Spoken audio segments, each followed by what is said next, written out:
तो ये कहानी एक ऐसे लड़के के बारे में है जो कि अपने माता पिता से बहुत ही ज्यादा प्यार करता था, लेकिन एक दिन उसके सामने ही कुछ डीमंस आके उसके माता पिता को मार देते हैं और तब वो डिसाइड करता है कि वो बहुत ही ज्यादा स्ट्रांग बनेगा, इतना ज्यादा स्ट्रांग बनेगा कि इस दुनिया से वो सारे डीमंस को मार सके।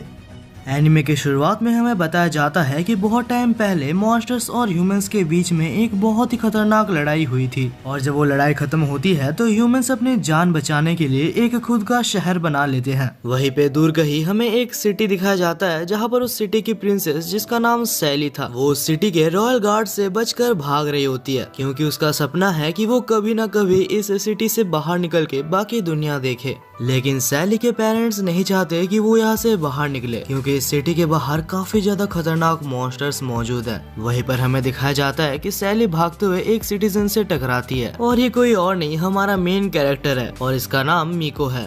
तब सैली कहती है कि प्लीज मेरी हेल्प करो, कुछ गार्ड्स मुझे पकड़ना चाहते हैं और मीको सैली की हेल्प करने के लिए मान जाता है और तभी वहाँ पर गार्ड्स आ जाते हैं और वो मीको को एक लड़की समझ रहे थे। वो कहते हैं कि क्या तुमने यहाँ पर एक येलो हेयर्ड गर्ल को देखा है?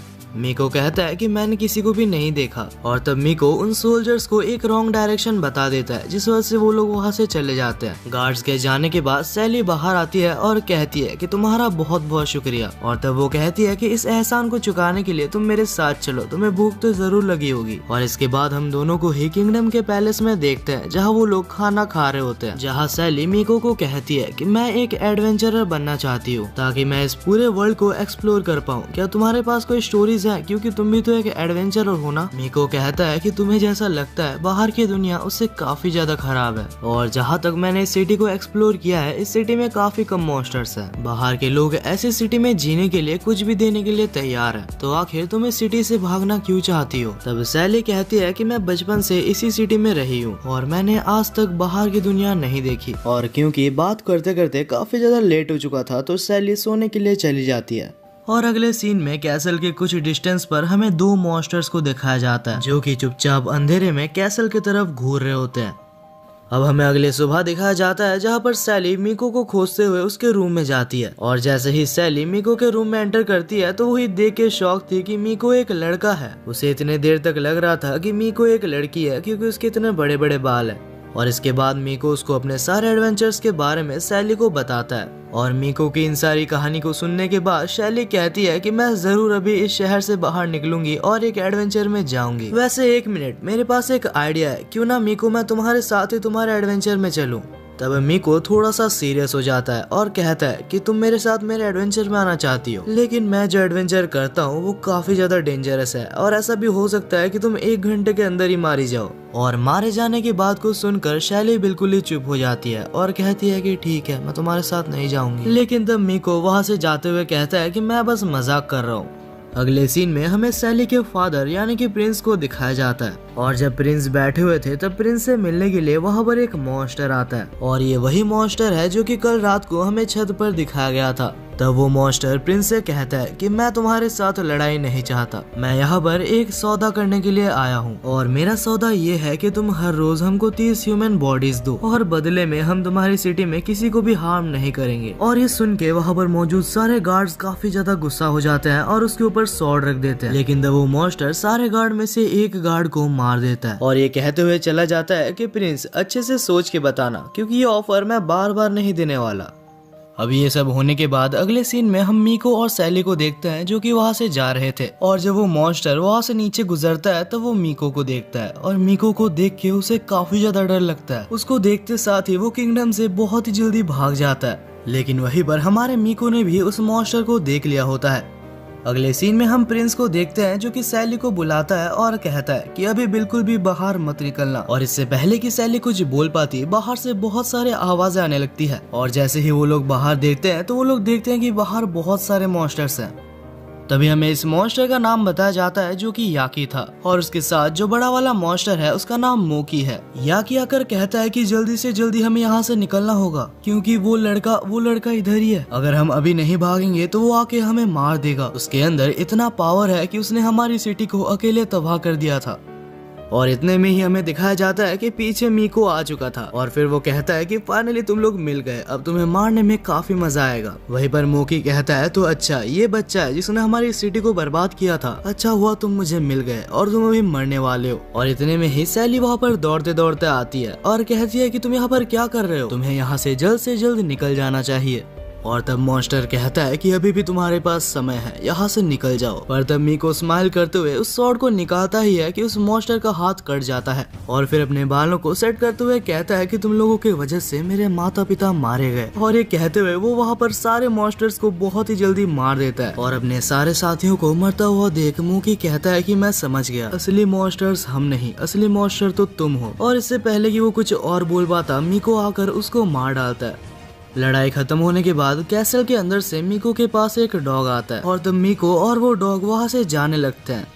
वहीं पर सैली को कुछ भी समझ नहीं आता कि आखिर अब यहाँ पर क्या हुआ। वो मीको को रोकने की कोशिश करती है लेकिन जैसे ही वो आगे बढ़ती है तो मॉन्स्टर्स की मरी हुई बॉडी को देख के वो आगे नहीं बढ़ पाती। अब इसके बाद हमें 1 महीने बाद का सीन दिखाया जाता है और 1 महीने बाद भी उसे मीको के सपने आ रहे थे। उसे अभी तक समझ नहीं आता कि आखिर मीको कौन था। वो डिसाइड करती है कि वो ये सब खुद ही फिगर आउट कर लेगी लेकिन उससे पहले उसे एडवेंचर में जाना होगा। और एक आखिरी बार वो अपने फादर से पूछने जाती है कि क्या आप मुझे एडवेंचर के लिए जाने दोगे। यहाँ तक कि सैली ने अपने बालों को भी छोटा कर लिया था ये दिखाने के लिए कि वो कितना ज्यादा सीरियस है। और शॉकिंगली इस बार सैली के फादर उसको एडवेंचर में भेजने के लिए मान जाते हैं और ये देख के सैली काफी ज्यादा खुश होती है और कहती है कि मैं फाइनली अब एडवेंचर में जा सकती हूँ। अगले ही सीन में हम सैली को देखते हैं जो कि फाइनली एडवेंचर में निकल चुकी थी और जैसे ही वो शहर को पार करके जंगल के अंदर आती है तब वो अपने सामने एक अजीब सा क्रिएचर देखती है। सैली उसको इग्नोर करके वहाँ से जा रही थी लेकिन तभी उसके अंदर से कुछ आवाज आने लगती है। तब उसे ना चाहते हुए भी वहाँ पर रुकना पड़ता है। कुछ ही देर में वो अजीब सा जानवर उठ जाता है और वो रैबिट जैसा लग रहा था। तब शैली उसे एक कैरेट देती है जिस वजह से वो उसे थैंक्स कहती है। एक बोलता हुआ रैबिट देख के वो भी काफी ज्यादा हैरान थी और इसके बाद वो एक ड्राइंग बनाती है जो कि मीको का था लेकिन वो मीको जैसा लग नहीं रहा था। उस ड्राइंग को देखने के बाद वो रैबिट कहता है मुझे माफ करना, मैंने ऐसे किसी को भी यहाँ पर नहीं देखा। और इसके बाद सैली कहती है कि मैं एक एडवेंचर पर निकली हूँ, बनी क्या तुम मेरे साथ आना चाहोगे? ऐसा भी हो सकता है कि आगे हमें कुछ खतरों का सामना भी करना पड़े। और तब बनी सैली के साथ जाने के लिए हाँ कह देता है। अगली सीन में हम बनी और सैली को देखते हैं जो कि चलते चलते एक छोटे से गांव में आते हैं लेकिन उस गांव के लोग डेमी ह्यूमंस को बिल्कुल भी पसंद नहीं करते और यही वजह है कि वो लोग बनी को अपने गांव में देखना नहीं चाहते और ये चीज सैली को बिल्कुल भी पसंद नहीं आती जिस वजह से वो लोग उस गांव में एंटर करते ही नहीं है। लेकिन इस जगह से बाहर निकलने का उस गांव के अलावा कोई और रास्ता था भी नहीं। तब सैली बनी को एक कपड़े से ढक देती है और चुपचाप वो लोग उस शहर से निकलने लगते हैं। लेकिन इससे पहले कि वो लोग शहर से निकल पाते वहाँ पर उनके सामने विलेज का हेड आ जाता है। विलेज के हेड ने अभी तक बनी को नहीं देखा था जिस वजह से वो लोग बिल्कुल ही शांत थे। लेकिन तब बनी विलेज के हेड के बैग पर बहुत सारे कैरेट्स को देखता है और वो काफी खुश हो जाता है और कहता है कि मुझे कैरेट्स चाहिए। और क्योंकि बनी सामने आ जाता है तो विलेज के चीफ को पता चल जाता है कि वो एक डेमी ह्यूमन है। लेकिन उन दोनों को देख के चीफ समझ जाता है कि ये दोनों एडवेंचरर्स हैं तो वो डेमी ह्यूमंस के बारे में उसको कुछ भी नहीं बोलता। और तब चीफ उन दोनों को ही ऑफर करता है कि अगर तुम चाहो तो मेरे घर में रुक सकते हो क्योंकि ये विलेज काफी बड़ा है तो एक दिन में तुम इसको पार नहीं कर पाओगे। उसी रात हम दोनों को ही चीफ के घर में देखते हैं जहाँ पर बनी को अपना रूम दिखाने के बाद चीफ सैली को उसका रूम दिखाने के लिए उसके साथ जा रहा होता है। और तब वो सैली को कहता है कि बहुत सालों पहले की बात है, इस विलेज के ऊपर मॉन्स्टर्स का हमला हो गया था और इस विलेज के काउंटलेस लोगों को मॉन्स्टर्स ने मार दिया था। लेकिन तब कहीं से एक लंबे बालों वाला लड़का आता है। वो एक एडवेंचरर था जो कि काफी ज्यादा स्ट्रॉन्ग था और वो हमारे विलेज को बचा लेता है। और उसके बारे में सुन के सैली को पता लग जाता है कि ये और कोई नहीं मीको है। तब वो कहती है तो क्या आपको पता है कि वो एडवेंचरर अभी कहाँ पर गया है? तब चीफ कहता है कि मुझे इसके बारे में कुछ भी नहीं पता, मैं तो उसको थैंक्स तक नहीं कह पाया। वो यहाँ के सारे मॉन्स्टर्स को मारने के बाद चुपचाप यहाँ से निकल गया था और यही वजह है कि मैं सारे एडवेंचरर्स की बहुत ही ज्यादा रिस्पेक्ट करता हूँ। तब सैली पूछती है कि आखिर आप लोग डेमी ह्यूमन से इतना ज्यादा नफरत क्यों करते हो? तब चीफ कहता है कि डेमी ह्यूमंस भी एक तरह के डीमंस होते हैं, हालांकि वो लोग अच्छे दिखने के नाटक करते हैं लेकिन अंदर से उनका मन कभी भी अच्छा नहीं होता। इस टॉपिक पर सैली और ज्यादा बात नहीं करती और उस रात वहाँ पर ही सो जाती है। अगले दिन जब सैली सोकर उठती है तो उसे बहुत सारे आवाजें आती है और जैसे ही वो बाहर निकलती है तो वो अपने सामने एक बहुत ही बड़े ऑगर मॉन्स्टर को देखती है। ये मॉन्स्टर वहाँ पर मौजूद सारे सिटीजन्स को हार्म कर रहा होता है। सैली को कुछ भी समझ नहीं आता कि आखिर वो इस मॉन्स्टर को कैसे मारेगी और जैसे ही वो मॉन्स्टर सैली को जान से मारने वाला था तभी वहाँ पर बनी दौड़ते हुए आता है और एक ही किक के साथ वो मॉन्स्टर को मार गिराता है। वहीं पर इन सारी चीजों को जंगल से कुछ सोल्जर्स देख रहे होते हैं। दूसरी तरफ विलेज में बनी की ऐसी पावर को देख के वहाँ के सिटीजन्स काफी ज्यादा डर गए थे। तब विलेज चीफ सामने आता है और कहता है कि मुझे माफ करना, मैं जितनी हेल्प कर सकता था मैंने कर दी, लेकिन तुम दोनों अभी यहाँ से चले जाओ। तब बनी दौड़ते हुए चीफ के सामने जाता है और उसके सामने जाके कहता है कि आपका बहुत बहुत शुक्रिया, आपने कल रात हमारी काफी ज्यादा मदद की थी। और ये देख के वहाँ के सिटीजन्स भी काफी ज्यादा हैरान थे और इसके बाद ही सैली और बनी वहाँ से जाने लगते हैं। लेकिन तब इनके सामने कुछ सोल्जर्स आ जाते हैं जो कि कुछ देर पहले हमें दिखाए गए थे और बिना किसी रीजन के इन दोनों को वहाँ पर अरेस्ट कर लिया जाता है।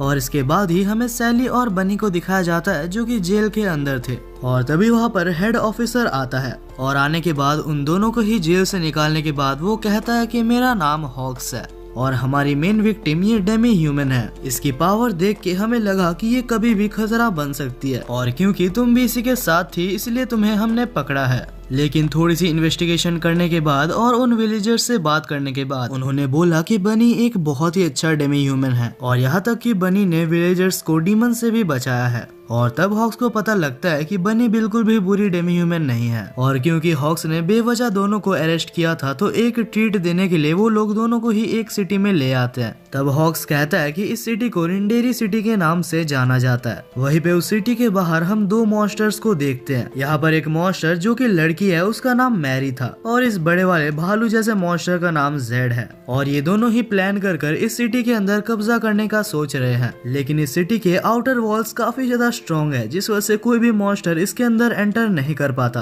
तब मैरी अपने फुल पावर का यूज करते हुए एक आइस का सेक्रीफाइस कर देती है जिससे कि सिटी के आउटर वॉल में एक बहुत ही बड़ा होल हो जाता है। हालांकि इतना ज्यादा माना यूज करने की वजह से मैरी का साइज छोटा हो जाता है। तब जेड कहता है कि बाकी का मैं संभाल लूंगा, तुम इतने कम माना के साथ फाइटिंग नहीं कर सकती।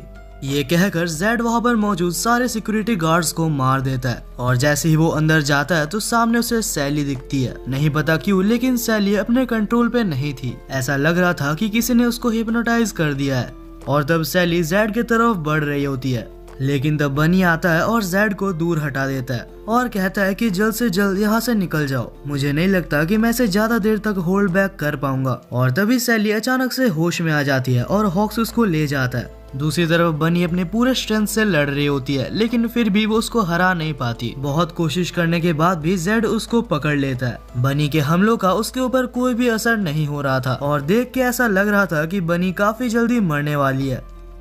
तब बनी एक आखिरी कोशिश करती है लेकिन इसका भी कोई फायदा नहीं होता और तब जेड बनी को सैली के सामने फेंक देता है। तब सैली बनी को प्रोटेक्ट करने के लिए उसके सामने आ जाती है और कहती है कि मैं तुम्हें इसे मारने नहीं दे सकती। तब जेड हंसता है और कहता है कि आखिर तुम दोनों मेरा क्या ही बिगाड़ सकते हो। अचानक से सैली को अपने अंदर कुछ बहुत ही ज्यादा अजीब सा महसूस होने लगता है। उसकी आंखें बिल्कुल वैसे ही ग्लो कर रही थी जैसे कि मीको की करती है और देखते ही देखते सैली ने उस मॉन्स्टर का एक हाथ काट दिया था। और तब हम सैली को देखते हैं जिसका बिहेवियर पूरी तरीके से चेंज हो चुका था।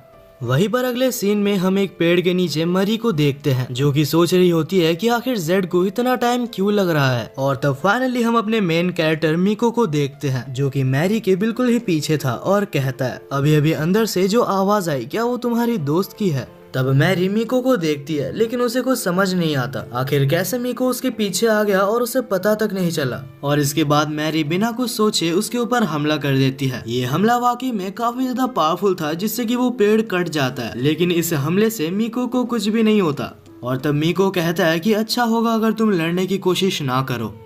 वहीं पर दूसरी तरफ हम जेड को देखते हैं जो कि काफी जोर जोर से हंस रहा था और कहता है कि फाइनली मुझे इतने दिनों बाद कोई ऐसा मिला जो कि मुझसे लड़ सकता है।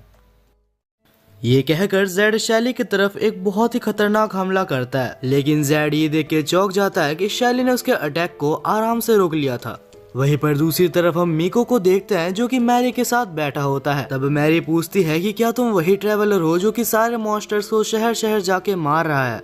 तब मीको कहता है कि तुम्हें अगर मेरे बारे में पता ही है तो मैं तुम्हें एक क्वेश्चन करना चाहता हूँ। क्या मैं पूछ सकता हूँ कि आखिर तुम और तुम्हारे दोस्त इस शहर के लोगों को क्यों मारना चाहते हैं? तब मैरी कहती है कि इन सब के पीछे बस एक ही रीजन है। इंसानों ने लड़ने के बाद अपना अपना किंगडम बना लिया और चैन से रहते हैं, लेकिन उन्होंने कभी भी हम जैसे मॉन्स्टर्स यानी कि ऑगर्स के बारे में नहीं सोचा। हम इंसानों के ऊपर हमला बस इसलिए करते हैं क्योंकि हमारे पास रहने की जगह तक नहीं है। और अब ये सब बातें मीको को बताते हुए उसकी माना पूरी तरीके से रिस्टोर हो चुकी थी और मैरी अभी पूरी तरीके से अपने ओल्ड फॉर्म में वापस आ चुकी थी। और तब वो अपने माना को रिलीज करते हुए कहती है कि मुझे माफ कर देना, लेकिन तुम मॉन्स्टर्स के लिए एक खतरा हो और हमारी भलाई के लिए हमें तुम्हें यहीं पर मारना होगा।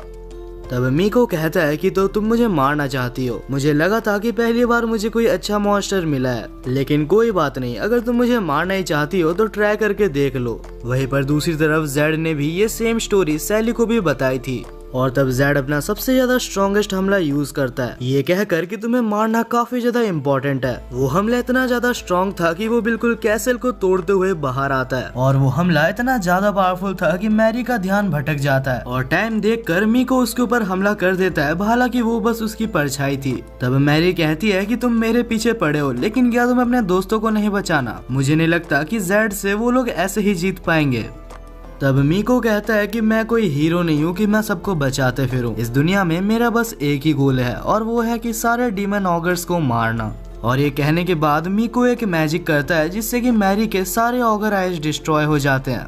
वहीं पर दूसरी तरफ सैली जेड को हरा देती है, हालांकि उसको हराने के बाद वो बेहोश हो जाती है, लेकिन सैली ने बनी को प्रोटेक्ट कर लिया था। दूसरी तरफ मैरी कहती है कि अगर मैंने अपने सबसे ज्यादा स्ट्रॉन्गेस्ट हमले को यूज किया तो तुम मारे जाओगे। तब मीको कहता है कि अच्छा ऐसी बात है। तब मीको कहता है कि मैं तुम्हें एक चांस देता हूँ, तुम एक बार अपना हमला करो और मैं यहाँ से नहीं हिलूंगा। और तब मैरी अपना सबसे ज्यादा स्ट्रॉन्गेस्ट हमला करती है। ये वही हमला है जो कि उसने सबसे पहले किया था और उसे लगा था कि इससे मीको मारा जाएगा, लेकिन मीको को एक खरोच तक नहीं आती और इस हमले को यूज करके मैरी की पूरी माना खत्म हो चुकी थी और उसे पता था कि वो अभी यहाँ पर मरने वाली है। मीको उसके पास जाता है, तब मैरी पूछती है कि आखिर तुम्हारा नाम क्या है? तब मीको उसको अपना नाम बताता है और उसकी ऑगर आई को डिस्ट्रॉय कर देता है। नहीं पता क्यों, लेकिन मीको उसको जान से नहीं मारता। कुछ देर बाद वहाँ पर मीको का डॉग आता है और कहता है कि मीको क्या तुम इसे नहीं मारने वाले? तब मीको कहता है कि कभी मैं भी इसी की तरह हुआ करता था और क्योंकि मैंने इसकी सारी पावर ड्रेन कर लिया तो हम इसको जिंदा छोड़ सकते हैं। और तब डॉग कहता है कि क्या आप अपने स्पिरिट से नहीं मिलने वाले? मीको कहता है कि मुझे लगता है कि इस वक्त उससे मिलना बिल्कुल भी सही नहीं होगा। और यहाँ पर ये दोनों ही सैली की बात कर रहे थे और इसका मतलब ये है कि इससे पहले जब वो दोनों मिले थे तब मीको का एक छोटा सा हिस्सा सैली के अंदर चला गया था और यही वजह है कि शैली के अंदर एक ऐसी पावर डेवलप हो गई। उसी शाम को एक पेड़ के पास में एक अजीब सा आदमी दिखाया जाता है और वो कहता है कि फाइनली मुझे वो मिल गया। वहीं पर दूसरी तरफ जब शैली को होश आता है तब वो पूछती है कि आखिर उस मॉन्स्टर ऑगर का क्या हुआ। तब हॉक्स उसे उसका स्वॉर्ड देता है और उसे बोलता है कि आखिर तुमने तो उसे मारा था। और ये सुन के शैली को समझ नहीं आता कि आखिर इतने बड़े मॉन्स्टर को उसने कैसे मारा। अगले सीन में हम हॉक्स को देखते हैं जो कि शैली और बनी को जेल में लेके आता है और तब हॉक्स दोनों को ही मैरी को दिखाता है और कहता है कि हम लोग जब इन्वेस्टिगेशन कर रहे थे तब सिटी के बाहर एक पेड़ के पीछे हमें ये लड़की पड़ी हुई मिली और जैसे कि हम देख सकते हैं कि ये एक ऑगर है। हालांकि किसी ने इसके मॉन्स्टर एलिमेंट्स को एलिमिनेट कर दिया है और क्योंकि ये एक ऑगर है तो ऐसा हो सकता है कि इस हमले के पीछे इसका भी हाथ हो, इसीलिए जब ये एक बार होश में आ जाएगी तो हमें इसे मारना होगा। तब शैली कहती है कि जब तक इसे होश नहीं आता तब तक मैं इसके साथ ही रहूंगी। तब हॉक्स कहता है कि सावधान रहना और वहां से चला जाता है। इसके बाद जब बनी और शैली उसके पास बैठे थे तब बनी एक चीज नोटिस करती है और शैली से कहती है कि मैरी बस बेहोश होने का नाटक कर रही है। और जब दोनों को पता लग ही चुका था तो मैरी वहाँ पर उठ जाती है और कुछ प्लान करने के बाद वो बनी के ऊपर हमला करने की कोशिश करती है, लेकिन मैरी के अटैक्स बिल्कुल भी पावरफुल नहीं थे क्योंकि मीको ने उसके पावर एलिमेंट्स को ऑलरेडी डिस्ट्रॉय कर दिया है। मैरी को कुछ समझ नहीं आ रहा था कि आखिर उसके अटैक्स उसको लग क्यों नहीं रहे और जब उसे याद आता है कि मीको ने ये सब किया है तब वो जोर जोर से मीको का नाम लेने लगती है और मीको का नाम सुन के शैली को कुछ भी समझ नहीं आता। तब वो कहती है कि मुझे सब कुछ पहले से बताओ। अगले सीन में हम एक ऑगर को देखते हैं जो कि धीरे धीरे जंगल से सिटी की तरफ बढ़ रहा होता है। वहीं पर दूसरी साइड हम देखते हैं कि मैरी ने सब कुछ शैली को बता दिया होता है और जब शैली को मिको के द्वारा किए गए सारे काम का पता लग जाता है तब वो बहुत ही ज्यादा खुश होती है और कहती है कि अब तुम हमारे जैसे ही एक नॉर्मल इंसान हो और कुछ भी करके तुम्हें हमें मरने से बचाना होगा। अगले सीन में हमें हॉक को दिखाया जाता है जो कि अपने कैबिनेट में बैठा होता है और तब उसके पास कुछ गार्ड्स आते हैं और कहते हैं कि वो मैरी नाम की ऑगर यहाँ से भाग चुकी है और इस प्लान में आपके दोनों ही दोस्त शामिल है। हॉक को विश्वास नहीं होता कि ऐसा भी कुछ शैली और बनी कर सकते हैं। उन तीनों को ही पकड़ने के लिए हॉक वहाँ से बाहर निकलता है और देखता है कि तीनों ही वहाँ से भाग रहे थे। उन्हें रोकने के लिए हॉक उनके सामने आ जाता है, लेकिन तब बनी दौड़ते हुए आती है और हॉक को साइड हटा देती है। हॉक उन्हें रोकने की सारी कोशिश करता है, लेकिन वो तीनों वहाँ से भाग रहे होते हैं। इससे पहले कि हॉक फिर से उनके पीछे जा सकता, वहाँ पर एक बहुत ही बड़ा हमला होता है और ये हमला इतना ज्यादा बड़ा था कि बस एक हमले से ये पूरी सिटी तबाह हो चुकी थी। हॉक अपने सामने पूरी सिटी को तबाह होता हुआ देख कुछ भी समझ नहीं पाता और तब मैरी को एक बहुत ही ज्यादा स्ट्रेंज सी फीलिंग महसूस होती है और तब ऊपर हम एक हाई लेवल ऑगर को देखते हैं। इस हाई लेवल ऑगर का नाम हमें साइमन बताया जाता है और इस टाइप के ऑगर्स के अंदर इनसेन लेवल की स्ट्रेंथ होती है। तब साइमन मैरी से पूछता है कि आखिर तुम इन ह्यूमंस के साथ क्या कर रही हो। तब सैमन नोटिस करता है कि मैरी के पास कोई भी पावर्स नहीं है। वो कहता है कि अगर तुम किसी बैटल में हार गई थी और तुम्हारे पास अभी पावर्स नहीं है, इसका मतलब कि तुम एक ह्यूमन हो और तुम्हारा जिंदा रहना ना रहना सेम चीज है, तो इनके साथ यहाँ पर तुम्हें भी मरना होगा।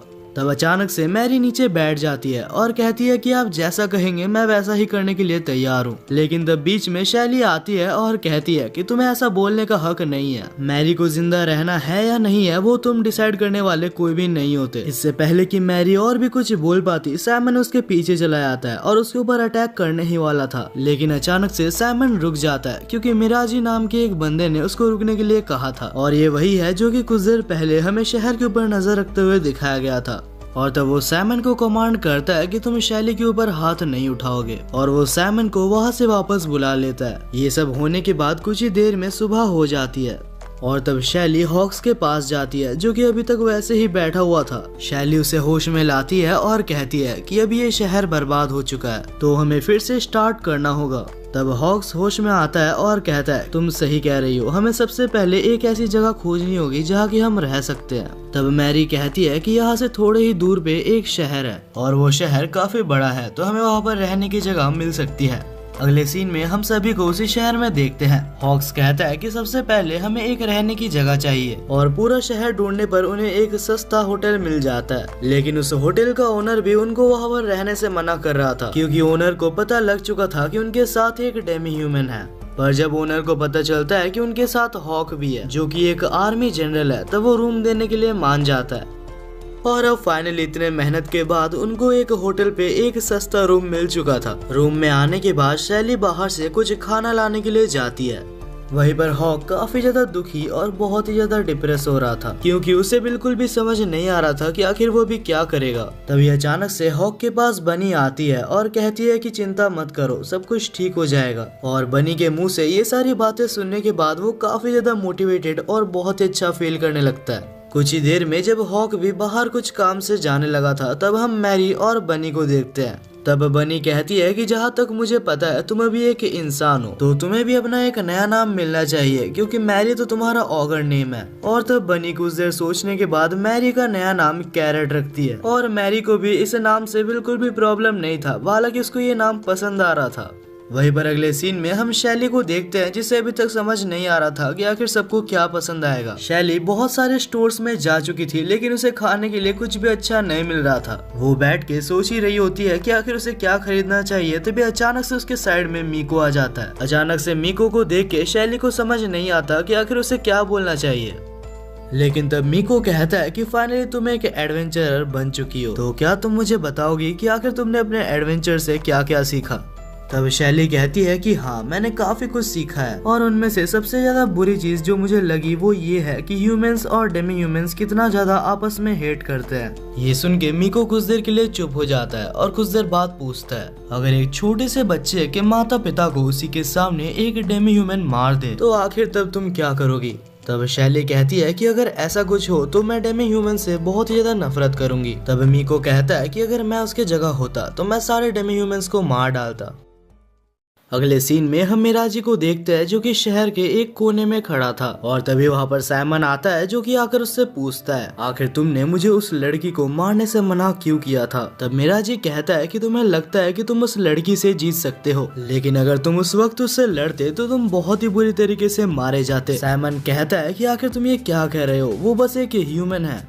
वहीं पर दूसरे सीन में हम सैली को देखते हैं जो कि मीको से माफी मांगती है और कहती है कि अगर मैंने कुछ बुरा कहा हो तो मुझे माफ करना, मैं तो बस ये इतना चाहती हूँ कि इस दुनिया में सारे स्पीसीज एक साथ रह सके। तब मीको कहता है कि क्या तुम्हें लगता है कि ये सब बहुत ही इजी काम है। शैली कहती है कि हालांकि ये इजी काम ना हो, लेकिन मैं बिना ट्राई किए हार नहीं मानने वाली। और तब शैली पूछती है कि मीको क्या तुम मेरे साथ चलोगे, लेकिन तब मीको कहता है कि मुझे अकेले ट्रैवल करने में बहुत ही ज्यादा मजा आता है, तो मुझे माफ करना, लेकिन मैं तुम्हारे इस ऑफर को एक्सेप्ट नहीं कर सकता। और आखिर में कुछ देर बात करने के बाद मीको वहाँ से जाने लगता है। आखिर में मीको कहता है कि चिंता मत करो, हम फिर से जरूर मिलेंगे।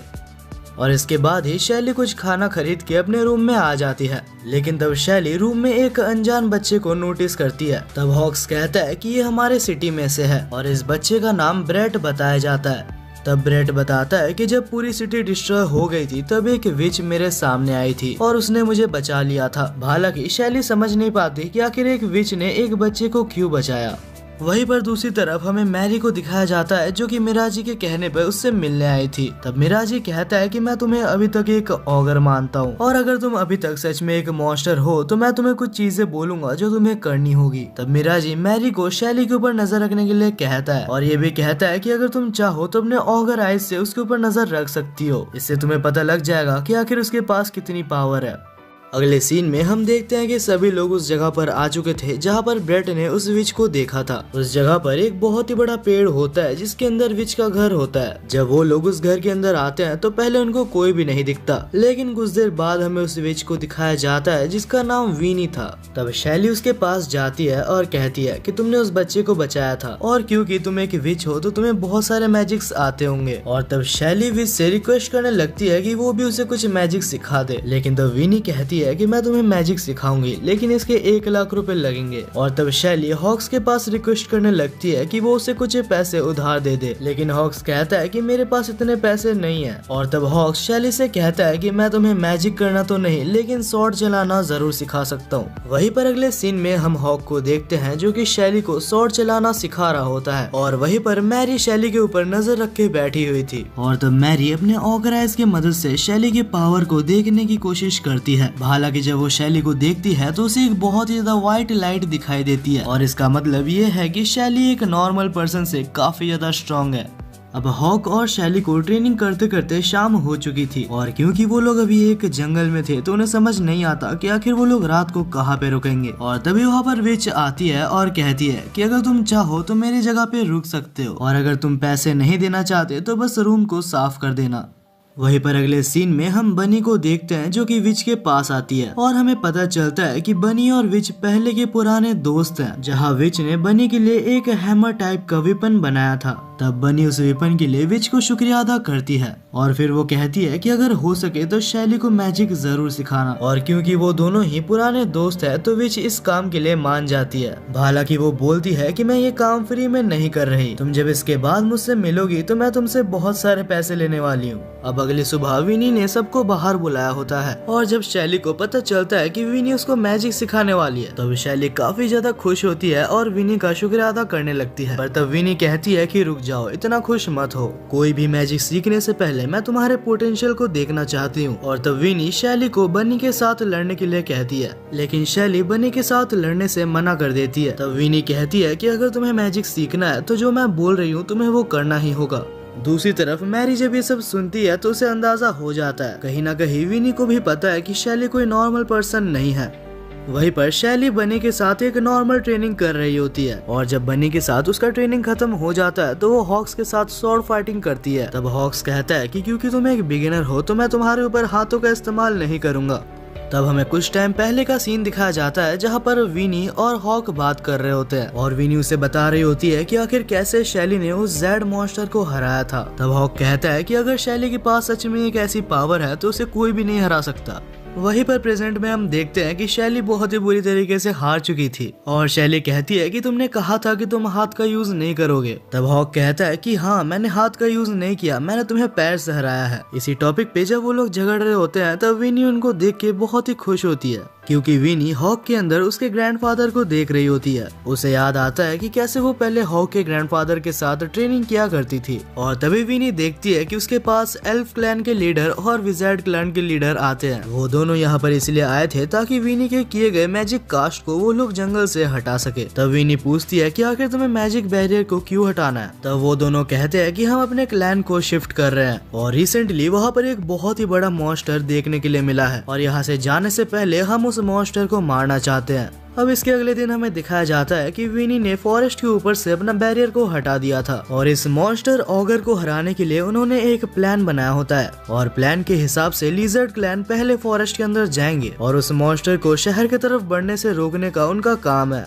लेकिन तब हॉक कहता है कि ये प्लान बिल्कुल बेवकूफी है, क्योंकि लिजर्ड्स दूर तक नहीं देख सकते तो फॉरेस्ट के अंदर उन्हें बहुत ही बड़ा डिसएडवांटेज है और अगर लिजर्ड्स अकेले लड़ने गए तो वो लोग बेवजह मारे जाएंगे।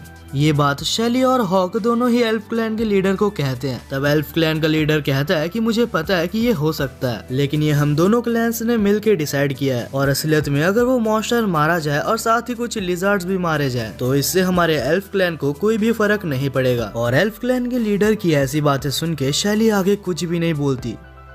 तभी अचानक से जंगल के अंदर से एक ऑगर आता है जो कि बिल्कुल ही इंसान की तरह दिख रहा था। हालांकि ये वो ऑगर नहीं है जिनसे कि ये सब लड़ने आए हैं। वो आते साथ ही शैली के ऊपर अपने बालों की मदद से हमला कर देती है। हालांकि बनी ने अपने हैमर की मदद से उसके अटैक को रोक लिया था। तब हमें इस ऑगर का नाम बताया जाता है जो कि हात्सुमी था।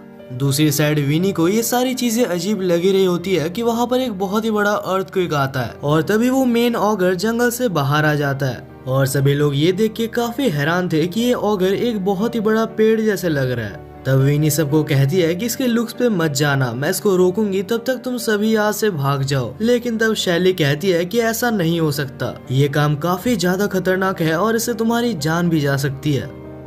और तभी हमें पता चलता है कि ये सारा ही प्लान मिराजी और सैमन का था, जिससे कि वो लोग दोनों ही क्लैन और साथ ही में शैली को खत्म कर सके। उस पेड़ जैसे दिखने वाले ऑगर और हात्सुमी को इसी ने समन किया होता है। तब सैमन कहता है कि मैंने बहुत दिन से किसी इंसान को नहीं खाया और किस्मत भी इतनी ज्यादा अच्छी है कि सामने से मीको जा रहा होता है। मीको को देखते साथ ही सैमन उसके ऊपर हमला कर देता है, लेकिन अगले ही सेकंड उसका गर्दन कटा हुआ होता है और ये देख के मिराजी काफी ज्यादा चौंक गया था। और तब मीको हंसते हुए कहता है कि ऐसे पीछे से हमला नहीं करते। वहीं पर अगले सीन में हम ऑगर को देखते हैं जो कि काफी ज्यादा गुस्सा था, क्योंकि विनी ने उसको इतने सालों से अपने मैजिक के अंदर कैद करके रखा था। लेकिन तब हम देखते हैं कि उनका प्लान चेंज होता है और अब प्लान में वो दोनों ही क्लैन एक साथ लड़ने वाले थे और क्योंकि दोनों ही क्लैन मिलजुल के काम कर रहे थे तो ये देख के शैली काफी ज्यादा खुश थी। और तभी हमें इस मेन ऑगर का नाम बताया जाता है जो कि यूकी है। यूकी तब हंसता है और कहता है तुम्हें लगता है कि तुम लोग एक साथ काम कर सकते हो। लिजर्ड क्लैन और एल्फ क्लैन की लड़ाई सदियों से चलती आ रही है और अचानक से कोई भी इतनी बड़ी लड़ाई को खत्म नहीं कर सकता। और ये कहते हुए यूकी ने शैली को पकड़ लिया होता है। यूकी जैसे ही शैली को मारने वाला था तब बनी उसे बचाने के लिए आगे बढ़ती है, पर तब हात्सुमी बनी के सामने आ जाती है और कहती है कि तुम उसे हमेशा नहीं बचा सकती। और ये कहकर हात्सुमी बनी के ऊपर हमला कर देती है और अपने ही दोस्त के ऊपर हमला होता हुआ देख शैली की आईज फिर से ग्लो करने लगती है। यूकी को समझ नहीं आता कि आखिर शैली के अंदर अचानक से इतनी ज्यादा स्ट्रेंथ कैसे आ रही है। कुछ ही देर में शैली यूकी के रूट्स को तोड़ते हुए वहाँ से बाहर निकल जाती है। तब यूकी कहता है कि तुम काफी ज्यादा पावरफुल हो और हमारे ऑगर क्लैन को तुमसे बहुत ही बड़ा खतरा है, तो अगर तुम सच में ये चाहती हो कि हम सब मिलजुल के रह सके तो तुम्हें यहाँ पर मरना होगा। हालांकि शैली उसके बातों को पूरी तरीके से इग्नोर कर देती है और जब शैली उसके ऊपर हमला करने वाली थी तब हात्सुमी उसे पकड़ लेती है, लेकिन शैली एक ही हमले की मदद से हात्सुमी के बालों को काट देती है। ये देख के हात्सुमी को कुछ भी समझ नहीं आता, क्योंकि आज तक कोई भी उसे इतना स्ट्रॉन्ग नहीं मिला जो कि उसके बालों को काट सके, क्योंकि उसके एबिलिटीज की मदद से उसके बाल स्टील से भी ज्यादा स्ट्रॉन्ग हो जाते हैं। और अब बिना कुछ कहे शैली उसके ऊपर हमला कर देती है और ये हमला इतना ज्यादा पावरफुल था कि हात्सुमी के पावर्स उसके पास से चले जाते हैं। हात्सुमी को समझ नहीं आता कि आखिर शैली कौन है लेकिन तब यूकी काफी ज्यादा गुस्सा हो जाता है और कहता है कि तुम बहुत ही ज्यादा वीक हो, अगर तुम एक इंसान से भी नहीं जीत सकती तो तुम्हें मॉन्स्टर क्लैन में रहने का कोई भी हक नहीं। और ये कहकर यूकी हात्सुमी की जान लेने के लिए उसके ऊपर हमला करता है, लेकिन अगले ही पल शैली ने उसके सारे रूट्स को जला दिया होता है। और ऐसी इंसेन पावर देख के यूकी को कुछ भी समझ नहीं आता। तब शैली कहती है कि तुम कह रहे थे कि हात्सुमी बहुत ही ज्यादा वीक है, लेकिन तुम्हें देख के मुझे ये नहीं लगता कि तुम स्ट्रॉन्ग हो। मेरे पास जो भी पावर्स है मैं बस उसे तभी यूज करती हूँ जबकि मुझे जरूरत होती है, और इन पावर्स को मैं बस अच्छे कामों के लिए ही यूज करती हूँ। हालांकि ये पावर्स मेरे पास रहे या ना रहे, लेकिन अगर मैंने कहीं भी नाइंसाफी देखी तो मैं उसे जरूर सबक सिखाऊंगी। और ये कहकर शैली अपने पूरी पावर के मदद से उसके ऊपर हमला करती है और कुछ ही देर में वो मॉन्स्टर भी वहीं पर मारा जाता है। और जब फाइनली इन दोनों ही मॉन्स्टर्स को हरा दिया गया है तो वो सब बहुत ही ज्यादा खुश थे और सभी लोग शैली का शुक्रिया अदा भी करते हैं, क्योंकि आज शैली ने ही उन्हें और उनके गाँव वालों को बचाया है। और तब हॉक नोटिस करता है कि हात्सुमी यहाँ पर नहीं है। वहीं पर हम हात्सुमी को देखते हैं जो कि अपनी जान बचा के जंगल के अंदर भाग चुकी थी। हालांकि उसे देख के ये नहीं लग रहा था कि वो बिल्कुल भी सही हालत में है। तब उसी रात हम मैरी को देखते हैं जो कि सारी इन्फॉर्मेशन मिराजी की तरफ भेजने के लिए अपने ऑगर आइज का इस्तेमाल करती है, लेकिन इन्फॉर्मेशन देने से पहले मैरी उसको सवाल कर रही थी कि आखिर तुमने मुझे शैली के ऊपर नजर रखने के लिए क्यों कहा था। और मैरी का ये सवाल सुन के मिराजी बहुत ही ज्यादा गुस्सा हो जाता है। मिराजी को ऐसा लगता है कि वो एक बहुत ही ज्यादा हाई पोस्ट में है और मैरी के जैसे एक लो लेवल ऑगर उससे सवाल करने के लायक नहीं है। लेकिन फिर मिराजी अपने गुस्से को कंट्रोल करता है और कहता है, कुछ देर पहले जब हम लोग पहाड़ों पर अपने प्लान के ऊपर नजर रख रहे थे तब हमें उस पहाड़ पे एक लड़का मिला था जिसने कि साइमन को एक ही सेकंड के अंदर मार दिया। ये सुन के मैरी बहुत ही ज्यादा चौंक जाती है, लेकिन उसे फिर पता लग जाता है ये और कोई नहीं मीको ही हो सकता है। तब मिराजी कहता है कि ऐसा भी हो सकता था कि आज मैं भी उसके साथ मारा जाता, लेकिन मैंने उसे समझाया कि मैं उसके साथ फाइट नहीं करना चाहता। अब इसके बाद ही हमें अगले सुबह दिखाया जाता है जहाँ शैली नींद से उठती है और जब वो विनी के घर जाती है तब वो हॉक को एल्फ और लिजर्ड क्लैन के लीडर के साथ बैठा हुआ बात करते हुए देखती है। और तब हॉक कहता है कि शैली तुम्हारे लिए एक गुड न्यूज है, एल्फ और लिजर्ड क्लैन के लीडर अभी दोस्त बन चुके हैं और वो लोग एक साथ काम करने के बारे में बात कर रहे हैं। और ये सुन के शैली बहुत ज्यादा खुश हो जाती है क्योंकि उसका ड्रीम यही था कि सब एक साथ काम करे। हालांकि ये खुशी ज्यादा देर तक नहीं थी क्योंकि इसी वक्त शैली को अभी विनी के घर से निकलना होगा, क्योंकि शैली को रियलाइज हो चुका था कि वो जहाँ भी जा रही है उसके पीछे बहुत सारे ऑगर्स उसका पीछा कर रहे हैं और प्रोबेबली वो लोग यही जानना चाहते हैं कि आखिर शैली के पास इतना स्ट्रेंथ कहाँ से आ रहा है।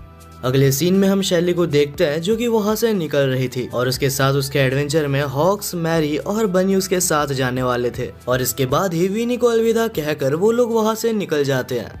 उसी रात एक जगह पर हमें एक लेडी दिखाई जाती है जो कि सड़क पर अकेले जा रही थी और अचानक से उसे कुछ महसूस होता है और जैसे ही वो पीछे देखती है तो उसके पीछे एक बहुत ही खतरनाक ऑगर था और अगले ही पल वो लेडी नीचे गिरी हुई थी। वहीं पर अगले सुबह हमें शैली और बाकी सभी को दिखाया जाता है जो कि एडवेंचर करते हुए उसी टाउन में पहुंच चुके थे। रास्ते में हॉक्स को एक गार्ड मिलता है जो कि उसे पहचान लेता है और तब वो हॉक को वार्निंग देता है कि तुम जिस सिटी में जा रहे हो अभी अभी वहाँ पर एक वैम्पायर देखने के लिए मिला है जो कि सुंदर लड़कियों को टारगेट बना के उन्हें मार रहा है। ये सुन के शैली कहती है कि हमें वहाँ पर नहीं जाना चाहिए। तब हॉक कहता है कि तुम्हें कोई भी खतरा नहीं है क्योंकि वो वैम्पायर सुंदर लड़कियों को टारगेट बना रहा है, तो जहाँ तक मुझे लगता है तुम पूरी तरीके से सेफ हो। और क्योंकि हॉक ने इतना ज्यादा हिम्मत दिखाया था तो उसे मार तो खाना ही था। अगले सीन में हम देखते हैं कि सारे लोग उस शहर में पहुंच चुके होते हैं और बिल्कुल पहले की तरह शहर के लोग उनको इग्नोर कर रहे होते हैं क्योंकि इस शहर में भी डेमी ह्यूमंस किसी को भी पसंद नहीं है।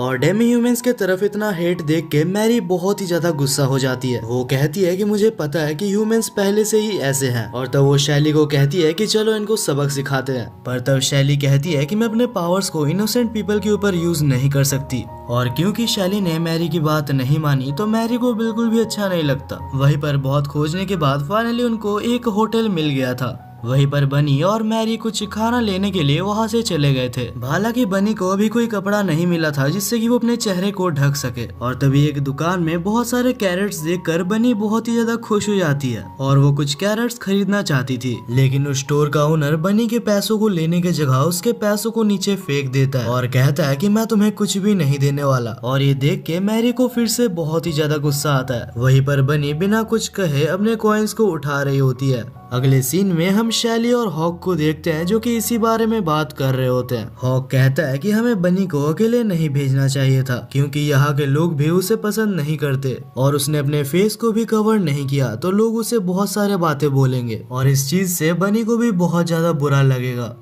वहीं पर हम देखते हैं कि शाम होने वाली थी और बनी और मैरी एक जगह पर बैठे होते हैं। बहुत ही मुश्किल से एक दूसरी दुकान से बनी ने एक गाजर खरीदा था। तब मैरी बोलती है कि हमें उन्हें सबक सिखाना चाहिए था और तब वो पूछती है कि आखिर तुम्हें बुरा क्यों नहीं लगता जब लोग तुम्हारे बारे में बहुत ही बुरी बातें करते हैं, हालांकि तुमने कुछ भी नहीं किया। तब बनी कहती है कि शैली से मिलने से पहले मुझे भी बहुत ही ज्यादा बुरा लगता था, लेकिन इस वक्त लोग मेरे बारे में क्या कहते हैं मुझे उससे कोई भी फर्क नहीं पड़ता क्योंकि मुझे जब से शैली मिली है मेरी जिंदगी पूरी तरीके से बदल गई है और शैली चाहती है कि सारे ह्यूमंस, मॉन्स्टर्स और डेमी ह्यूमंस एक साथ रह सके और इसीलिए मैं भी कभी ह्यूमंस को हार्म नहीं करूंगी। बनी की ऐसे बातों को सुनकर मैरी को और भी ज्यादा गुस्सा आ जाता है और तब मैरी वहाँ से जाने लगती है और वहाँ से जाते वक्त मैरी कुछ लोगों को सुनती है जो कि बनी के बारे में बुरा भला कह रहे होते हैं और तब मैरी को याद आता है कि इस शहर में एक वैम्पायर भी घूम रहा है। तब मैरी अपने ऑगर आइज की मदद से उस वैम्पायर के लोकेशन को एक्सेस करती है। कुछ ही देर में मैरी उसके पास पहुंच जाती है और उससे कहती है तुम्हारे प्लान को अंजाम देने में मैं तुम्हारी हेल्प करूंगी, लेकिन उसके बदले में तुम्हें मेरा एक काम करना होगा। और तब वो बनी के बारे में उसे सारी चीजें कह देता है और मैरी ने शैली के बारे में भी उसको कहा था। शैली के बारे में सुनकर ऑगर वैम्पायर कहता है अगर सच में शैली जैसा कोई जिंदा है तो हमें सबसे पहले उसे मारना चाहिए। पर तब मैरी कहती है कि नहीं, तुम उसे नहीं मारोगे। तब वैम्पायर कहता है कि अगर आज हमने उसे नहीं मारा तो कल वो हमें मार देगी और धीरे धीरे वैम्पायर मैरी को शैली को मारने के लिए भी मना लेता है। लेकिन तभी हमें पता चलता है कि ये सारी ही बातें बनी पीछे से सुन रही होती है, लेकिन फिर भी बनी ऐसा नाटक करती है कि उसने कुछ भी नहीं सुना और तब वो मैरी को कहती है कि चलो रात हो गई है और हमें वापस जाना चाहिए। पर तब बनी को देख के वैम्पायर उसके सामने जाता है और कहता है कि हमारी बात अभी खत्म नहीं हुई। लेकिन तब बनी को पता चल जाता है कि वैम्पायर के इंटेंशंस बिल्कुल भी सही नहीं है और टाइम वेस्ट ना करते हुए बनी उसके ऊपर हमला कर देती है। लेकिन बनी ये देख के चौंक जाती है कि उसके हमले का वैम्पायर पर थोड़ा सा भी असर नहीं होता और तब वैम्पायर बनी को पकड़ लेता है और इस बार वैम्पायर अपना स्पेशल मूव बनी के ऊपर करने वाला था। लेकिन इससे पहले कि वैम्पायर उसके ऊपर हमला कर पाता, बनी की पूरी ऊपर बॉडी अचानक से ब्लास्ट कर जाती है और उसी टाइम पे मैरी और बनी को खोजते हुए शैली भी वहीं पर आ चुकी थी और अपने सामने बनी को इतनी बुरी हालत में देख के उसे कुछ भी समझ नहीं आता। शैली की पावर्स खुद ब खुद जाग गई थी और वो सीधा जाती है और वैम्पायर के ऊपर हमला कर देती है, लेकिन बहुत ही मुश्किल से वैम्पायर उस हमले से बच गया था। तब वैम्पायर ने अपने पूरी स्ट्रेंथ का यूज कर मैरी को एक जगह पर रोक दिया था और तब वो शैली को बाइट करने ही वाला था कि पीछे से मैरी उसके ऊपर हमला कर देती है, जिससे कि शैली आजाद हो जाती है। तब सीन चेंज होता है और हम बनी को हेवन में देखते हैं, जहाँ बनी को समझ नहीं आता कि आखिर मैं यहाँ पर कैसे आ गई। तब बनी के पास एक एंजल आती है और कहती है कि आखिर तुम भूल कैसे सकती हो, तुम इससे पहले भी एक बार यहाँ पर आ चुकी हो। तब बनी कहती है कि क्या एक आखिरी बार के लिए आप मेरे को अर्थ पर भेज सकते हो। इस बार मेरा वापस जाना बहुत ही ज्यादा इम्पोर्टेंट है क्योंकि मेरे दोस्त मुसीबत में है और मुझे उनकी हेल्प करनी होगी। तब एंजल कहती है कि मुझे नहीं पता आखिर तुम्हें वापस क्यों जाना है, लेकिन अगर तुम्हें जाना है तो मैं तुम्हारी एक बार हेल्प कर सकती हूँ। और अगले सीन में हम फिर से देखते हैं कि फाइनली बनी फिर से जिंदा हो चुकी थी, लेकिन इस बार बनी में कुछ अलग था। बनी के आंखें लाल ग्लो कर रहे होते हैं और उसके पीठ से एक अजीब सा काला पंख निकला होता है। यहाँ तक कि बनी को अपने अंदर एक बहुत ही स्ट्रेंज पावर महसूस होती है और तब बनी बिना टाइम वेस्ट करते हुए उस वैम्पायर के ऊपर हमला करती है। वो हमला इतना ज्यादा पावरफुल था कि वो वैम्पायर एक ही बार में हार जाता है और जब वैम्पायर मरने वाला था तब उसे कुछ चीजें याद आती है। जब वो इस शहर में पहली बार आया था तब उसे एक ह्यूमन मिली थी और उसका बिहेवियर इतना ज्यादा अच्छा था कि धीरे धीरे मैं उससे प्यार करने लगा। उसके साथ रहते वक्त मैं पूरी तरीके से भूल गया था कि मैं एक वैम्पायर हूँ और जिस दिन फाइनली हम दोनों शादी करने वाले थे उस दिन मेरे ऊपर से मेरा कंट्रोल खो गया और मैंने उसी का खून पी लिया जिसको मैं प्यार करता था। और जब वो मारी जाती है तो मेरी जिंदगी पूरी तरीके से बदल निकल जाती है और उस हादसे के बाद उसने सबको मारना चालू कर दिया था। वहीं पर हम प्रेजेंट में वैम्पायर को देखते हैं जो कि अपने आखिरी सांसें ले रहा था और मैरी से कहता है कि मैं समझ सकता हूँ कि आखिर तुमने शैली की साइड क्यों ली। अगले सीन में हम बनी को देखते हैं जो कि अभी भी सो रही थी और जब वो उठती है तो उसे याद आता है कि वैम्पायर को मारने के बाद वो बेहोश हो गई थी और तब बनी उसके साइड में उसी एंजल को देखती है जो कि वहीं पर बैठी हुई थी। बनी को कुछ भी समझ नहीं आता, वो कहती है कि क्या मैं फिर से मारी गई। तब एंजल कहती है कि नहीं, ऐसा नहीं है। एंजल कहती है कि जब मैंने तुम्हें यहाँ पर भेजा था तब मैंने तुम्हें एक पावर दी थी और क्योंकि बनी का काम हो चुका था तो एंजल उस पावर को वापस ले लेती है और जाते हुए कहती है कि तुम्हें कुछ अच्छे दोस्त मिले हैं, उनका ख्याल रखना। बाद में हम हॉक्स को देखते हैं जो कि बनी को देखने आया था और ये देखकर बनी अपने नॉर्मल फॉर्म में वापस आ चुकी है। वो काफी खुश था। अगले सीन में हम एंजल को देखते हैं जो कि अभी भी उसी शहर में थी और तब एंजल उसी वैम्पायर के सोल को देखती है और वैम्पायर की सोल खड़े होकर अपनी ही बॉडी को देख रही थी जो कि लोग जला रहे थे और वहाँ खड़े लोग वैम्पायर के बारे में बुरा भला बोल रहे होते हैं क्योंकि आखिर वैम्पायर ने बहुत से लोगों को मारा है। तब एंजल वहाँ पर आती है और वैम्पायर के सोल से पूछती है कि क्या तुम खुश हो। तब वैम्पायर कहता है कि आखिर मैं दुखी कैसे हो सकता हूँ, मुझे काफी सारी चीजें सीखने के लिए मिली है और साथ ही मैंने ये भी जाना कि हर ह्यूमन बुरा नहीं होता। इस दुनिया में कुछ वैसे ह्यूमंस भी होते होंगे जिनसे मैं प्यार करता था। और ये कहते हुए वैम्पायर की सोल वहाँ से गायब हो जाती है। वहीं पर अगले सीन में हम फाइनली मीको को देखते हैं जहाँ पर जब मीको और उसका डॉग ट्रैवल कर रहे होते हैं तब मीको को अपने पीछे कुछ फील होता है और जैसे ही वो पीछे देखता है तो वो कोई और नहीं हात्सुमी थी। अगले सीन में हम मीको को देखते हैं जो कि खाना बना रहा होता है और वो थोड़ा सा खाना उसे भी देता है और इससे पहले कि मीको उससे कोई सवाल करता हात्सुमी उसे झूठ कहती है और कहती है कि मुझे अपने नाम के अलावा कुछ भी याद नहीं। लेकिन जब रात को हात्सुमी सो रही होती है तब मीको को पता चल जाता है कि हात्सुमी एक ऑगर है और तब वो हंसता है और कहता है मुझे पता था कि ऑगर्स कभी भी सच नहीं बोलते। और जैसे ही मीको हात्सुमी को मारने वाला था तब उसका डॉग उसे रोक लेता है। तब मीको उसे गुस्से से पूछता है कि आखिर तुम मुझे क्यों रोक रहे हो। तब डॉग कहता है कि मैं तुम्हें उसे मारने से मना नहीं कर रहा, लेकिन किसी को भी सोते हुए मारना हमारे रूल्स के खिलाफ है। तब मीको थोड़ा सा शांत होता है और कहता है कि अच्छा हुआ तुमने मुझे रोक लिया और मीको अपने डॉग से माफी भी मांगता है क्योंकि वो उसके ऊपर बेकार में चिल्ला रहा था।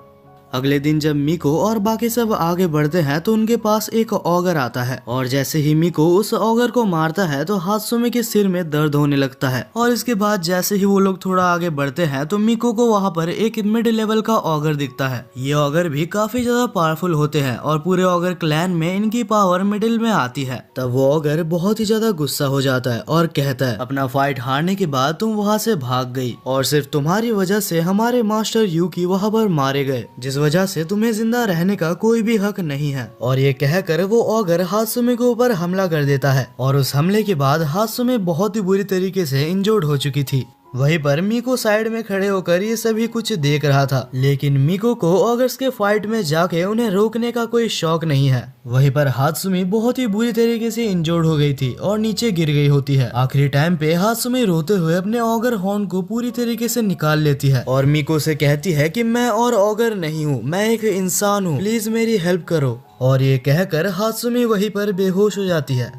वहीं पर अगले सीन में हम हात्सुमी को देखते हैं जो जैसे ही होश में आती है तो उसके सामने उसे मीको दिखता है और तब हात्सुमी खुश होकर पूछती है कि क्या तुमने मुझे बचाया। मीको कहता है कि हाँ मैंने ही तुम्हें बचाया था क्योंकि तुमने कहा कि तुम एक ऑगर नहीं हो। हालांकि मैंने उस मॉन्स्टर को नहीं मारा क्योंकि अगर मैं उसे मारने के लिए रुकता तो तुम मारी जा सकती थी, क्योंकि उस ऑगर के अटैक के बाद तुम्हारा बहुत ज्यादा ब्लड लॉस भी हो गया था। हात्सुमी बहुत ही ज्यादा खुश होती है और पूछती है कि क्या जब मैं ठीक हो जाऊंगी तब मैं तुम्हारे साथ तुम्हारे एडवेंचर में जा सकती हूँ। मीको कहता है कि क्यों नहीं, तुम भी मेरे साथ चल सकती हो। आखिर जब मैंने तुम्हें बचाया है तो मैं तुम्हें मरने के लिए नहीं छोड़ सकता। ये सुनकर हात्सुमी काफी ज्यादा खुश होती है और मीको की तारीफ करते हुए कहती है कि तुम बहुत ही अच्छे हो।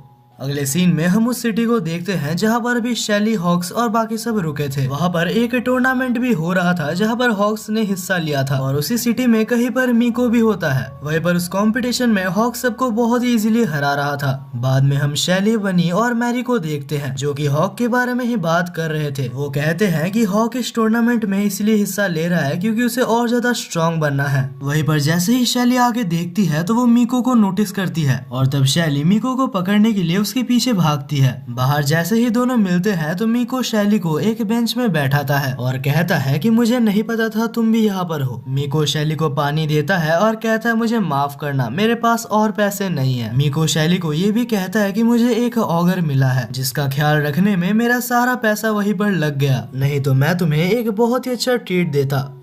अगले सीन में हम उसी ऑगर को देखते हैं जो कि कुछ देर पहले हात्सुमे के ऊपर हमला किया था। वो मिराजी के पास आता है और कहता है मास्टर मुझे माफ करना, मैं हात्सुमे को नहीं मार पाया। और वो ये भी कहता है कि वहाँ पर एक मीको नाम का बंदा उसको प्रोटेक्ट कर रहा था।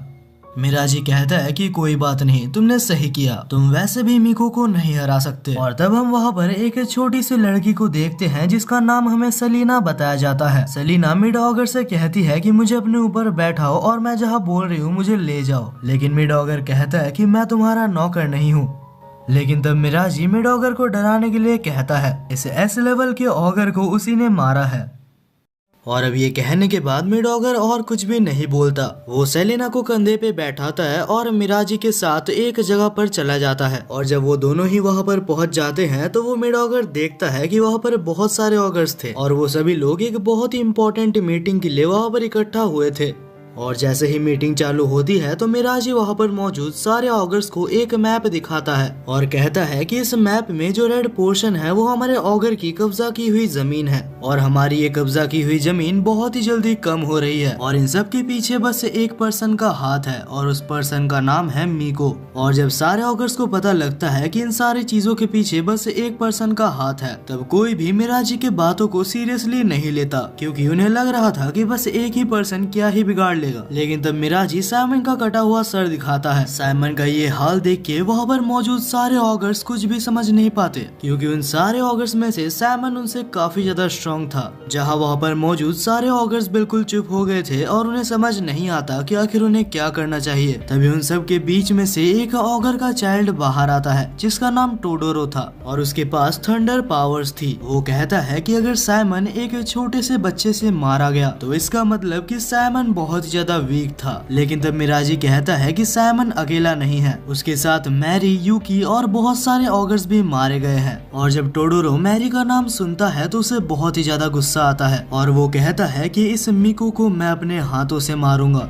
और जैसे ही मीटिंग खत्म होती है तो साइमन मिराजी को कंप्लेन करने लगता है। वो कहता है कि तुम मुझे बस फायदे के लिए यूज कर रहे हो, अगर तुम चाहते तो तुम मुझे रिकवर कर सकते थे। पर तब मिराजी के कहने पर सेलिना साइमन को पूरी तरीके से मार डालती है। और इसके बाद सेलिना मिराजी को कहती है कि कुछ ह्यूमंस और ऑगर्स दोस्त भी हो सकते हैं। मिराजी इस बात से एग्री करता है क्योंकि उसे वैम्पायर के बारे में पता था। अब इसके बाद हमें अगला दिन दिखाया जाता है जहाँ पर हॉक्स को अचानक से सेलिना मिलती है। तब सेलिना हॉक्स से कहती है कि मेरे को अपने ऊपर बैठाओ, मैं एक पर्सन जिसका नाम मिराजी है उसे ढूंढ रही हूँ। लेकिन हॉक्स सेलिना को नहीं जानता जिस वजह से वो सेलिना को मना कर देता है। लेकिन हॉक्स कहता है कि अगर तुम चाहो तो मैं तुम्हारे दोस्त मिराजी को खोजने में तुम्हारी मदद कर सकता हूँ। अब जब वो लोग बात करके जा ही रहे होते हैं तब सेलिना को हॉक का बिहेवियर काफी ज्यादा पसंद आता है और सेलिना काफी खुश होकर कहती है कि क्या हम दोस्त बन सकते हैं। पर तब हॉक सेलिना को समझाता है कि दोस्त ऐसे नहीं बनते, दोस्त बनने के लिए एक दूसरे को अच्छे से समझना जरूरी है। और ये कहते वक्त हॉक ने सेलिना को पकड़ा होता है और तब हॉक को एक बहुत ही ज्यादा डार्क एनर्जी महसूस होती है। इससे पहले कि हॉक कुछ भी पूछ पाता वहाँ पर मिराजी आ जाता है और तब मिराजी हॉक को पहचान लेता है और उसे ये पता होता है कि हॉक ने अभी भी टूर्नामेंट में पार्टिसिपेट किया है। तब मिराजी उसे उस टूर्नामेंट में जीतने के लिए बधाई देता है और तब मिराजी सेलिना को भी कहता है कि अपने नए दोस्त को बधाई दो और तब सेलिना भी उसे कांग्रेचुलेशंस कहती है। हालांकि हॉक को कोई भी अंदाजा नहीं था कि अभी अभी उसकी किससे दोस्ती हुई है। हमें बताया जाता है कि सेलिना वो ऑगर है जो कि सारे मास्क ऑगर्स को कंट्रोल करती है और उसके अंदर साइमन भी आता था। अब अगले सीन में हम हॉक को देखते हैं जो कि अपना फाइनल टूर्नामेंट लड़ रहा था और उन्हीं ऑडियंस में सेलिना भी होती है जो कि उसको चीयर कर रही थी। और ये सब देख के हॉक काफी ज्यादा मोटिवेटेड हो जाता है और डिसाइड करता है कि वो इस टूर्नामेंट को जरूर से जीतेगा। वहीं पर दूसरी तरफ स्टेडियम के बाहर हम शैली को देखते हैं और तब हम देखते हैं कि शैली के पास मिराजी आता है। हालांकि शैली नहीं जानती कि मिराजी कौन है और उसने क्या क्या किया है, लेकिन वहीं पर मिराजी शैली को बहुत ही अच्छे से जानता है। तब मिराजी शैली के पास आता आता है और कहता है, मुझे पता है कि तुम्हारा ड्रीम ये है कि ऑगर्स और ह्यूमंस एक साथ रह सके, और जहाँ तक मेरी बात है तो मेरा गोल भी यही है कि मैं दोनों को एक साथ देख सकूं। लेकिन तभी हम देखते हैं कि पीछे से मीको आता है और तब मीको शैली से कहता है कि वो बिल्कुल भी अच्छा आदमी नहीं है। यहाँ तक कि मीको ये भी बताता है कि मिराजी कौन से पोस्ट में है। तब मिराजी शैली से कहता है कि अगर मैं एक अपर पोस्ट पे हूँ तो उससे क्या प्रॉब्लम है, आखिर मैं भी एक ऑगर हूँ और मैं भी चाहता हूँ कि ह्यूमंस और ऑगर्स एक साथ रह सके। मिराजी ये भी कहता है कि बहुत सारे ऑगर्स मेरे अंडर आते हैं और अगर मैं चाहूँ तो मैं उन्हें बोल सकता हूँ कि ह्यूमंस और ऑगर्स एक साथ रहेंगे। अब इसके आगे मीको कुछ भी नहीं बोलता और कहता है कि या तो तुम मिराजी के साथ जाओ या अगर तुम चाहो तो तुम मेरे साथ आ सकती हो। तब शैली सोच रही होती है कि मिराजी और मेरा गोल एक ही है और अगर मैं उसके साथ जाऊँ तो मेरा बहुत ही ज्यादा फायदा है। और तब हमें दिखाया जाता है कि शैली मीको का हाथ पकड़ती है और कहती है कि हालांकि तुम बहुत ही ज्यादा स्ट्रांग हो लेकिन मीको मेरा पुराना दोस्त है। वहीं पर ये देख के कि शैली ने मीको को चुना है, मीको को भरोसा नहीं होता और तब मीको कुछ भी नहीं बोलता और वहां से दौड़ते हुए चला जाता है। तब पीछे से मिराजी कहता है कि अब तुम्हारा फैसला मैं सुन चुका हूँ और मुझे पता है कि तुमने जो भी फैसला किया है तुमने बहुत ही सोच समझ के किया होगा। हालांकि सिचुएशन को देखते हुए मुझे लगता है कि इस वक्त तुम्हें मीको के पास जाना चाहिए। और जब शैली मीको के पास जाती है तो मीको उसे पहले तो कुछ भी नहीं बोलता, लेकिन इसके बाद कहता है कि वो बच्चा मैं ही हूँ जिसके पेरेंट्स को बचपन में ही ऑगर्स ने मार दिया था और यही वजह है कि मैं इस दुनिया में सारे ऑगर्स को मारना चाहता हूँ। इस वक्त मैं जिंदा बस इसलिए हूँ ताकि मैं सारे ऑगर्स को मार सकूँ। तब शैली कहती है कि अगर ये सच है तो मुझे ये बताओ कि जब सारे ऑगर्स मारे जाएंगे तब तुम क्या करोगे। और ये सुनने के बाद हम देखते हैं कि मीको एक बहुत ही इविल स्माइल कर रहा होता है। वहीं पर अगले सीन में हम टोडोरो को देखते हैं जो कि और भी ऑगर्स के साथ सिटी पे हमला करने के लिए आ चुका था। वहीं पर हमें हॉक को दिखाया जाता है जिसके पास उसका एक दोस्त आता है। ये हॉक का दोस्त तब बना था जब ये कुछ देर पहले हॉक के साथ टूर्नामेंट में फाइट कर रहा था। तब हमें कुछ टाइम पहले का सीन दिखाया जाता है जहाँ पर गिल्ड मेंबर्स आके कहते हैं कि तुम लोग जितने ऑगर्स मारोगे उस हिसाब से तुम्हें पैसे मिलेंगे और इस वक्त सारे एडवेंचरर्स ऑगर्स को मारने के लिए बाहर हैं। तब हम प्रेजेंट में हॉक और उसके दोस्त को देखते हैं जो कि ऑगर्स को मारने के लिए जा रहे थे। हॉक का दोस्त कहता है कि मुझे कुछ पैसों की जरूरत है क्योंकि मेरे पास पैसे नहीं है अपने बच्चों को स्कूल में पढ़ाने के लिए। तब हॉक कहता है कि हालांकि हमें ये मिशन मिला है लेकिन ऑगर्स इतने ज्यादा कमजोर नहीं होते, अगर तुमने सावधानी से फाइट नहीं की तो तुम मारे जा सकते हो। और ये सब सुन के वो कहता है तो इसका मतलब कि ये ऑगर्स को मारना मेरा काम नहीं है। और तब वो हॉक को कहता है कि इससे अच्छा होगा कि मैं अपने घर में लौट जाऊं। वो ये कह ही रहा था कि उसके ऊपर एक बहुत ही खतरनाक थंडर अटैक होता है और जैसे ही हॉक सामने देखता है तो वो उसके सामने टोडोरो को देखता है। हॉक को समझ आ जाता है कि ये एक ऑगर है, लेकिन टोडोरो को यहाँ पर एक गलतफहमी हो गई थी। वो सोच रहा होता है कि जिस पर्सन ने मैरी को मारा है वो हॉक है, जिस वजह से वो कोशिश कर रहा होता है कि वो हॉक को भी मार सके। वहीं पर हम शैली को देखते हैं जिसे कुछ भी समझ नहीं आता कि आखिर ये धमाका कहाँ से हो रहा है। और तभी शैली के पीछे हम मिराजी को देखते हैं। तब शैली मिराजी को कहती है कि तुम सारे ऑगर्स के बॉस हो तो क्या तुम प्लीज जाकर उन्हें समझा सकते हो कि हम एक साथ रहना चाहते हैं। पर तब मिराजी कहता है कि नहीं, मैं ऐसा नहीं कर सकता, शायद तुम्हें याद नहीं तुमने मेरे जगह मीको को चुना था। वहीं पर अगले सीन में हम हॉक को देखते हैं जो कि अभी भी टोडोरो से लड़ रहा होता है और हॉक बहुत ही मुश्किल से टोडोरो के सेकंड हमले को ब्लॉक करने में कामयाब होता है। लेकिन तब हम हॉक को देखते हैं जो कि कुछ सोचता है और एक पतले से गली में भाग जाता है। टोडोरो को लगता है कि हॉक उससे बच के भाग रहा है और जैसे ही टोडोरो उसका पीछा करता है तो अचानक से हॉक बाहर निकलता है और उसको मार के उसे बेहोश कर देता है और कहता है कि आखिर ये स्ट्रांग है लेकिन है तो एक बच्चा ही। वहीं पर हम मीको को भी देखते हैं जिसके सामने एक ऑगर का बच्चा था। तब मीको स्वॉर्ड निकाल के उस बच्चे को मारने ही वाला था, लेकिन अचानक से मीको बेहोश हो जाता है। उसी शहर पे कहीं पर हम मैरी और बनी को देखते हैं जो कि शैली को खोज रहे होते हैं। वहीं पर मिराजी शैली से बोलता है कि अगर तुम्हें इस शहर को बचाना है तो तुम्हें अपने पावर्स का यूज करना चाहिए। अगले सीन में हम एक ऑगर को देखते हैं जिसका नाम सिंको था। वहीं पर हमें दिखाया जाता है कि सिंको एक जगह पर बैठ के कुछ सोच रहा होता है। तभी मैरी उसके पास आती है और उससे पूछती है कि आखिर तुम लोग इस शहर के ऊपर हमला क्यों कर रहे हो। तब सिंको कहता है कि ये सारे ही हमारे बॉस मिराजी के ऑर्डर्स हैं। और तभी अचानक से सिंको को बहुत ही ज्यादा गुस्सा आने लगता है। वो कहता है कि आखिर तुम हारने के बाद ह्यूमंस का साथ कैसे दे सकती हो, तुम्हारे वजह से ये सारी फाइट हो रही है। तुमने हमारे ऑगर पर क्लैन को धोखा दिया, जिस वजह से मैं आज तुम्हें यहीं पर मारने वाला हूँ। वहीं पर अगले सीन में हम टोडोरो को देखते हैं जिसे फिर से होश आ चुका था और इस वक्त वो बहुत ही ज्यादा गुस्सा होता है। वो कहता है कि मुझे पता था कि ह्यूमंस ऐसे ही होते हैं और यही वजह है कि इस सिटी में रहने वाले सारे ह्यूमंस को अभी मैं मारने वाला हूँ। वहीं पर दूसरी तरफ शैली को समझ नहीं आता कि आखिर उसके पावर्स एक्टिवेट क्यों नहीं हो रहे। तब शैली मिराजी के ऊपर हमला करती है ताकि वो अपने पावर्स को एक्टिवेट कर सके, लेकिन इतना कुछ करने के बाद भी शैली के पावर्स एक्टिवेट नहीं होते। वहीं पर दूसरी तरफ हम मैरी को देखते हैं जो कि अभी भी सिंको से लड़ रही थी। सिंको एक बहुत ही ज्यादा पावरफुल ऑगर है जिसको कि खुद मिराजी ने क्रिएट किया है और यही वजह है कि बहुत कोशिश करने के बाद भी मैरी उससे जीत नहीं पाती। वहीं पर दूसरी तरफ हम हॉक को देखते हैं जो कि अभी भी टोडोरो से लड़ रहा था और टोडोरो की इस इंसेन स्ट्रेंथ को देख के वो समझ गया था कि आज वो यहीं पर मारा जाएगा, लेकिन उसके बाद भी हॉक बिल्कुल भी दुखी नहीं था। वो कहता है कि जिंदगी में मुझे सबसे अच्छा जो भी मिल सकता था मुझे मिला है, कुछ ऐसे दोस्त मिले हैं जिनके ऊपर मैं भरोसा कर सकता हूँ। और तब टोडोरो अपना सबसे ज्यादा स्ट्रॉन्गेस्ट हमला हॉक के ऊपर करता है। हॉक को पूरी तरीके से पता था कि हमले से वो मारा जाएगा, लेकिन वो फिर भी मैदान से भागता नहीं है और जैसे ही वो हमला हॉक के ऊपर होने ही वाला था कि अचानक से सामने वीनी आ जाती है और वीनी ने उस अटैक को ब्लॉक कर दिया था। और इसके बाद वीनी काफी ज्यादा गुस्सा हो जाती है। वो कहती है कि अगर तुम अपने दोस्तों के लिए परवाह करते हो तो उनके लिए जियो। वहीं पर टोडोरो बहुत ही ज्यादा गुस्सा हो गया था और वो अभी वीनी के ऊपर अटैक करने वाला होता है, लेकिन तब वीनी कहती है कि तुम्हारे और हॉक के फाइट में मेरा कोई भी काम नहीं है, मैं बस यहाँ पर इसलिए आई हूँ ताकि मैं हॉक को एक वेपन दे सकूँ। और तब वीनी हॉक को एक स्टील का स्वॉर्ड देती है। हालांकि हॉक को पता नहीं होता, लेकिन ये स्वॉर्ड कोई ऐसी वैसी स्वॉर्ड नहीं है, ये एक बहुत ही पुरानी होली वेपन है जो कि किसी को भी 2 हिस्सों में काट सकती है। और तब वीनी वहीं पर ऊपर बैठ जाती है और कहती है मेरा काम यहीं पर खत्म होता है और अगर तुम सच में अपने ग्रैंडफादर जैसे हो तो तुम यहाँ से बच सकते हो।